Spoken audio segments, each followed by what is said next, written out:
All right. Where did the original inspiration for the film come from? So the film came from me trying to figure out, after Prey was a success, what could I possibly do next? And we certainly had opened the door for the Predator crashing into different time periods.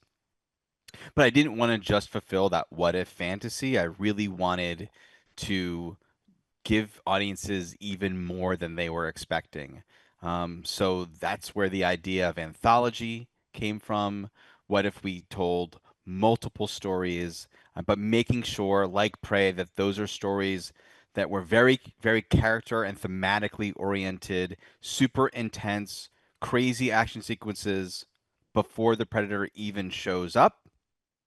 And then when he drops in, it amplifies things even more. Um, so that's really where the genesis of Predator Kill of Killers lies. Great. How does the film expand the Predator universe? Well, certainly it expands it chronologically, in that now we're seeing what the Predator was up to in all these different time periods.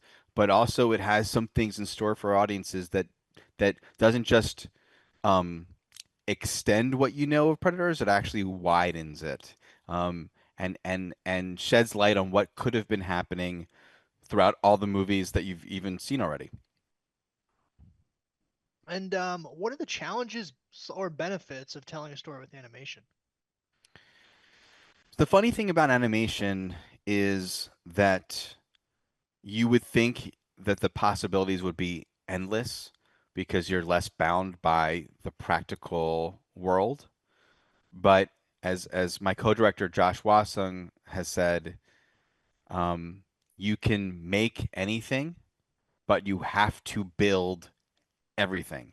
So you still have to build every set, every item of wardrobe, and every actor. Nothing, no one is just cast and they're there, or a location exists and you can just shoot it.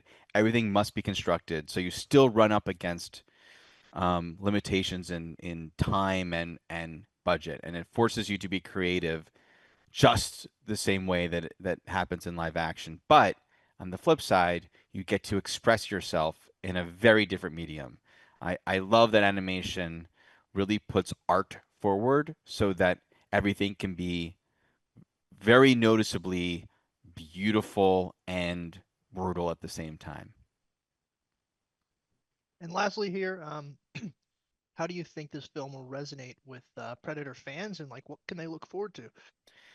In my mind, this movie is like, if you like Predator, this is an IV drip straight into your veins of the most amount of Predator you can handle. It has an insane amount of violence and dismemberment. I feel like there's a Guinness situation potentially happening with the amount of decapitations that exist in this movie.